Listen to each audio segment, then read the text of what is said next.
क्या वाकई मोदी सरकार बड़ा बुरी तरह से डर गई है, घबरा गई है कि कहीं उसकी भरी संसद में फजीयत ना हो जाए? उसे डर इस बात का लग रहा है कि कहीं उसके अपने सहयोगी जो मजबूत बैसाखी बनकर उसके साथ खड़े हैं वो बिखर ना जाए।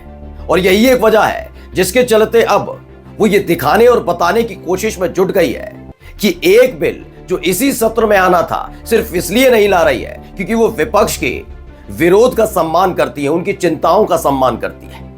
क्या आप इस बात को हजम कर पाएंगे? एक ऐसी सरकार जो लगातार अडानी, मणिपुर और संभल के मुद्दे पर बातचीत और चर्चा करने से दूर भागती हो, वो सरकार एक बिल पर विपक्ष के विरोध और चिंताओं का सम्मान करने लग जाती है। आपको लगता नहीं है ढोंग से कम नहीं है? आज यही खबर दिखाने जा रहा हूं और इसीलिए मैंने शुरुआत में कहा कि क्या वाकई मोदी सरकार डर गई है, घबरा गई है। आज पूरी खबर मेरे साथ आखिर तक देखिएगा। नमस्कार, मैं हूं प्रज्वल गौतम और आप देख रहे हैं खबर चौक। वैसे ऐसे कई मौके आए हैं मोदी सरकार के सामने जब वो उनको बैकफुट पर जाना पड़ा, लेकिन वो मुद्दे थे सिर्फ चुनावी दौर के।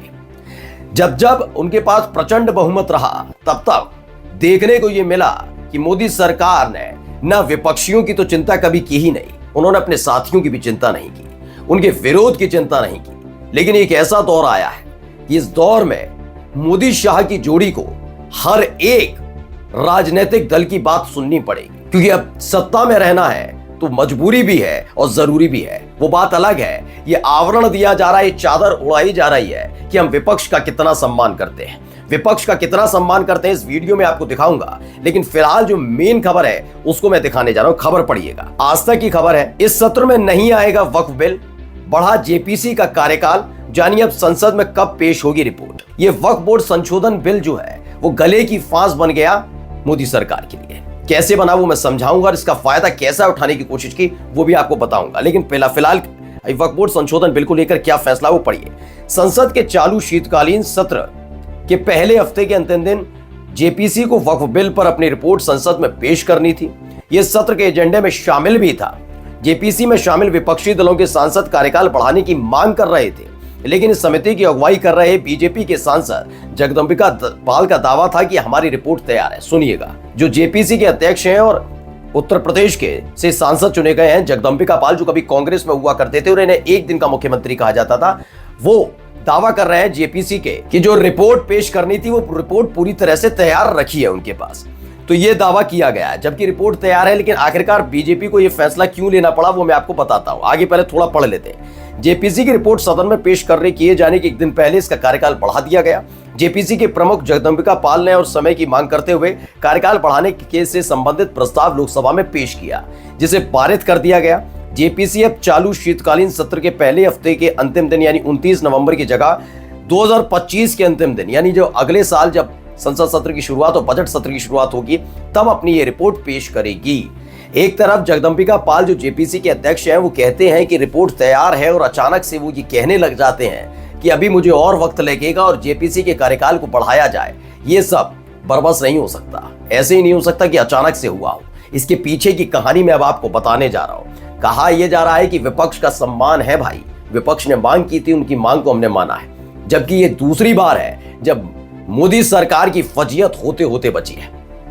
पहले मैं आपको बताता हूं कि आखिरकार क्या है। आपको याद होगा महमूद मदनी साहब ने इस पूरे मसले को लेकर चंद्रबाबू नायडू और खासकर नीतीश कुमार से कहा था कि वो अपना स्टैंड क्लियर करें वक्फ बोर्ड संशोधन बिल को लेकर। वो बात अलग है, दोनों ने चुप्पी साध रखी है, वो ना इधर कुछ कह पा रहे हैं ना उधर कुछ कह पा रहे हैं। अगर वो वक्फ बोर्ड संशोधन बिल के खिलाफ खड़े होते हैं तो वो अपनी ही सरकार के खिलाफ खड़े होते हुए नजर आएंगे, और अगर वो वक्फ बोर्ड संशोधन बिल के साथ खड़े होते हुए नजर आते हैं तो उनके हाथ से मुस्लिम मतदाता फिसल जाएंगे। यही काम मुस्लिम पर्सनल लॉ बोर्ड ने भी किया। उनके सचिव ने भी साफ साफ लफ्जों में चेतावनी देते हुए पूछ लिया था कि ये दोनों के दोनों अपने अपने राज्य में मुख्यमंत्री मुसलमानों के वोटों से बने बैठे हैं। यानी नीतीश कुमार और नायडू दोनों मौके की नजाकत को समझ चुके हैं।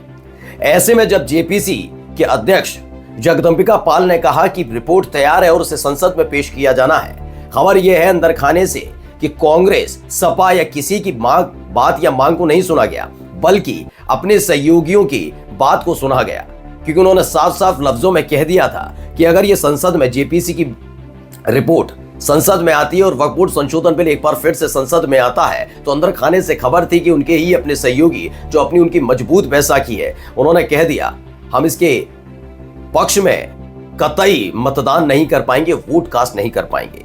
यानी संशोधन बिल जो लेकर आ रहे हैं आप, हम उसकी मंशा के, आपकी मंशा के साथ नहीं जा पाएंगे, क्योंकि अगर ऐसा उन्होंने संसद के अंदर किया तो चंद्रबाबू नायडू की टीडीपी और जनता दल यूनाइटेड नीतीश कुमार से भी मुसलमान कटते हुए नजर आएंगे और ये रिस्क किसी भी कीमत पर दोनों ही पार्टियां उठाना नहीं चाहती।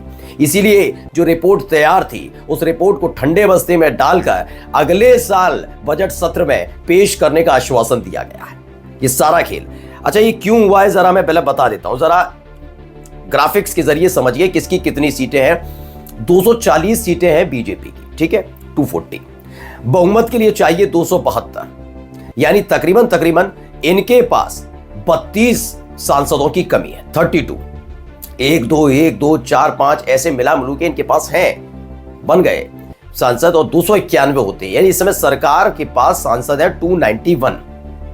यानी कि अगर आप हिसाब लगाएंगे तो 240 सांसदों वाली बीजेपी है अकेली, और उसमें 51 सांसद बाहर से समर्थन कर रहे हैं, सरकार में मंत्री भी है। कुल मिलाकर 291 का ही गुलदस्ता है। लेकिन 291 में से सबसे बड़ी पार्टी कौन है जो समर्थन कर रही है, तो नाम पढ़िए टीडीपी, चंद्रबाबू नायडू की पार्टी है। इनके 16 सांसद हैं। जहां एक तरफ लगातार मुसलमानों के खिलाफ बयान दे देकर माहौल क्रिएट किया जा रहा था, वहीं लोकसभा चुनाव के साथ ही आंध्र प्रदेश में चुनाव हुए और पूर्ण बहुमत हासिल किया टीडीपी ने। उन्होंने आते ही ऐलान किया कि मुसलमानों के लिए काफी कुछ किया गया, न केवल आरक्षण से लेकर कब्रिस्तान के लिए जमीन देने की और मदरसों तक का जिक्र किया और उनको अनुदान तक दिया गया। ये टीडीपी की बीजेपी और टीडीपी बीजेपी से वाली सरकार आंध्र प्रदेश की ने किया था, समझ गए। तो यानी टीडीपी किसी भी कीमत पर मुसलमानों के मुद्दे पर बीजेपी के साथ खड़ी होती हुई नजर नहीं आती। ऐसे में साफ साफ लफ्जों में कह दिया गया है कि अगर ये संशोधन बिल आता है तो हम किसी भी कीमत पर आपका साथ नहीं दे पाएंगे। इसलिए मोदी सरकार को डर लगा कि मानकर चलिए 16 सांसद खिसक जाते हैं तो हम बहुमत में तो रहेंगे लेकिन हालत खस्ता हो जाएगी। चलिए अगली खबर दिखाता हूं, ग्राफिक्स दिखाता हूं। जनता दल यूनाइटेड 12 सांसद, नीतीश कुमार भी किसी भी कीमत पर यह करने वाले नहीं है, क्योंकि पहले महमूद मदनी का बयान और उसके बाद all India Muslim personal law board के सचिव का बयान, और उसके बाद जब बिहार का विधानसभा सत्र शुरू होता है तो विपक्ष का हंगामा कि नीतीश कुमार वक्फ बोर्ड पर संशोधन बिल पर कुछ बोले, उसी ने नीतीश कुमार को घेर रखा है। वो जानते हैं कि अगर ये किया गया तो उनकी अपनी ही पार्टी में जबरदस्त बगावत और फूट देखने को मिलेगी। इसीलिए वो किसी भी कीमत पर संशोधन बिल के साथ नहीं जा सकते। अपनी फजियत से बचने के लिए इसीलिए मोदी सरकार ने अपने दूसरे सबसे बड़े साथी की बात को मानते हुए इसके कार्यकाल को बढ़ा दिया। कार्यकाल क्यों बढ़ाया वो भी आपको बताऊंगा। चिराग पासवान, आपको जिक्र कर देता हूं, 5 सांसद हैं इनके, आरएलडी के 2 सांसद हैं। इन दोनों के बारे में इसलिए बता रहा हूं कि मुजफ्फरनगर में जब हिंदू मुसलमान वाला खेल था, आपको मालूम होगा कि कौन हिंदू दुकानदार है और मुस्लिम दुकानदार है, पोस्टर लगाए जाएंगे, तो चिराग पासवान ने विरोध किया था। उसके बाद नीतीश कुमार की तरफ से भी विरोध किया गया था कि ये गलत है, और फिर आरएलडी यानी जयंत चौधरी की तरफ से इसका विरोध जताया गया था। यानी मुसलमान के मुद्दे पर ये दोनों ही पार्टियां इस मुद्दे पर किसी भी कीमत पर बीजेपी की विचारधारा के साथ खड़ी नजर नहीं आ सकती हैं। कुल मिलाकर ये होते हैं 35 सांसद। अब 291 वाली मोदी सरकार में से अगर 35 सांसद अपना समर्थन वापस ले लेते हैं, सरकार गिरने वाली स्थिति नहीं बता रहा, वहां पर जब ये संशोधन बिल लाया जाता, वहां पर वोटिंग होती, और अगर 35 सांसद अगर वोट कास्ट नहीं करते, इनके पक्ष में नहीं करते या खिलाफ में कर देते, तो 256 पर आंकड़ा आ जाता। और अगर ये आंकड़ा आता तो यकीन मानकर चलिए भरभरा कर ये वाला जो संशोधन बिल है वो गिर जाता और फजीयत हो जाती मोदी सरकार की। अब मैं आपको बताने जा रहा हूं कि आखिरकार ऐसा क्या है कि इसे रद्द नहीं कर रही है, बार बार इसका शिफूगा क्यों छोड़ा जा रहा है, क्योंकि एक ऐसा मुद्दा है जो इनको जख्म भरने में काम आ रहा है। आपको याद होगा कि राम मंदिर की प्रतिष्ठा वाले राम मंदिर की प्राण प्रतिष्ठा के मुद्दे पर सोचा था कि कहीं ना कहीं हिंदू एकजुट होकर वोट कास्ट करेगा, लेकिन अयोध्या में चुनाव हार जाती है बीजेपी। उसके बाद ऐसे ही तमाम दांवपेच चले जाते हैं, कभी संशोधन बिल वाला मसला, कभी हिंदू मुसलमान वाला मसला, बहुत सारे। और इन्होंने इसका टेस्ट भी किया महाराष्ट्र चुनावों के दौरान, जिसका असर भी पड़ता नजर आया, हरियाणा के चुनाव के दौरान जिसका असर भी पड़ता नजर आया। इनको ये लगता है कि ऐसे मुद्दे अगर हम ठंडे बस्ते में डाल देंगे और उन्हें रद्द कर देंगे तो बीजेपी विकास नहीं कर पाएगी, आगे बढ़ नहीं पाएगी और घटता चला जाएगा उसका आंकड़ा। इसलिए इस बिल को जिंदा रखना भी जरूरी है, वक्त वक्त पर बताना जरूरी है कि बीजेपी के एजेंडे में वक्फ बोर्ड संशोधन बिल लाना जरूरी है, लेकिन मजबूरी यह है कि उनके अपने सहयोगी जो मुसलमानों से भी वोट मांगते हैं, वो इस बिल को आने नहीं देंगे। यानी ये जिंदा भी रहेगा ये जिन, और अपनी बोतल से कभी बाहर भी नहीं आ पाएगा जब तक ये मजबूरी वाली सरकार चल रही है। नमस्कार।